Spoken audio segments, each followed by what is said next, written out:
U.S. Senator Alex Padilla was physically wrestled, pinned to the ground, handcuffed, and dragged out of a Department of Homeland Security press conference. It was shocking to see a sitting senator treated that way in front of cameras in the nation. Some are calling it a democratic crisis, while others say it's just political theater. The truth may be somewhere in between, but what's clear is this: the entire episode has sparked heated debate. Let's break down what happened, who Senator Padilla is, and why this moment feels less genuine and more like a staged performance designed for attention. The incident took place on June 12th inside the Wilshire Federal Building in Los Angeles. Homeland Security Secretary Kristi Noem was giving a press briefing about immigration raids and federal enforcement actions. High-ranking officials from the FBI, DHS, and National Guard were present. Senator Padilla showed up reportedly with staff clearance and credentials. He wasn't crashing the event. He had proper access and identification. As Secretary Noem began speaking, Padilla interrupted, saying, "I'm Senator Alex Padilla. I have questions for the Secretary." He then stepped forward toward the podium. That's when security moved in swiftly. Without warning, officers grabbed Padilla, restrained him, threw him to the floor, cuffed him, and dragged him out of the room. The entire scuffle was caught on video and broadcast widely. Watching a sitting U.S. senator forcibly removed from a federal press conference was jarring to many. It raised questions about free speech, political intimidation, and how dissenting voices are treated in America today. Government officials claimed Padilla was non-compliant, did not wear his Senate pin, and ignored security commands. They argued that his behavior posed a threat to the event's security. Padilla's team, however, disputed those claims, stating he clearly identified himself, remained calm, and was only exercising his right to question government officials on an issue of public concern. So, who's telling the truth? Was Padilla a disruptive threat? Or was this an overreach by security? Now let's talk about Senator Padilla himself. His political career spans decades.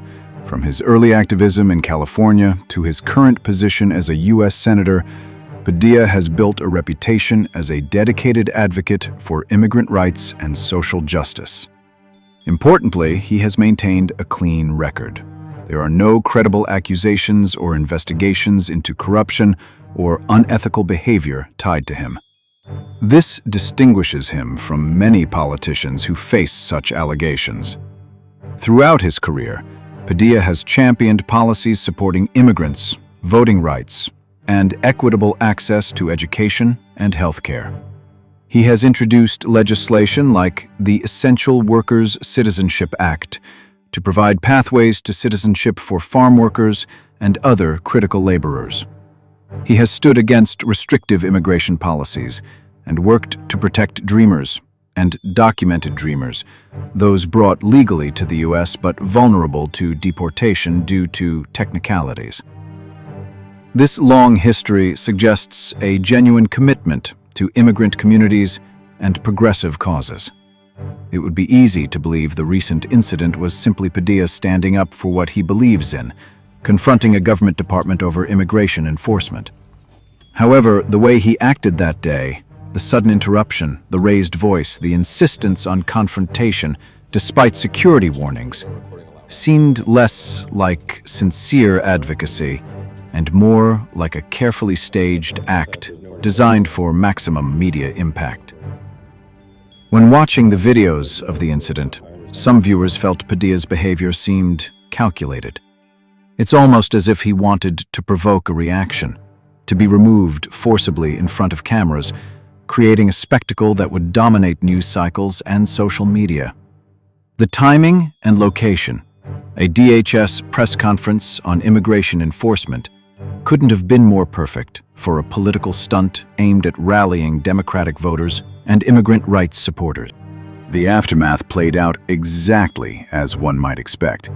Within hours, news outlets, pundits, and politicians were weighing in. Padilla was hailed as a hero by some, a disruptive troublemaker by others. Protests erupted. Social media buzzed with hashtags supporting him and condemning federal authorities. It was a win in terms of attention and narrative control. But what about real progress? The border crisis remains unresolved. Families still wait in difficult conditions. Resources remain stretched thin. Immigration policies continue to be debated without clear solutions.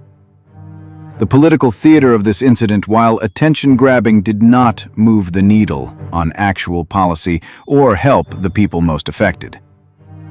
So here's the question to ponder. Was Senator Padilla's dramatic removal a sincere act of leadership and protest? Or was it a calculated move designed to win votes and dominate the media spotlight? Is this a moment of genuine courage or just another political performance? Padilla's clean record and long advocacy work lend credibility to the idea that he cares deeply about immigrant communities. On the other hand, the theatrical nature of this incident suggests a savvy understanding of media and politics, a desire to be seen as the champion of the people, even if that means staging a confrontation for cameras. At the end of the day, only Senator Padilla knows his true intentions. But as voters and citizens, it's important to question the motivations behind such spectacles, to look beyond the headlines and viral videos and ask, does this move us closer to real solutions or just stir the pot for political gain? As the debate continues, one thing is clear. Political theater and genuine leadership are not always easy to tell apart. We need to stay informed, be critical thinkers, and hold our elected officials accountable for results, not just headlines.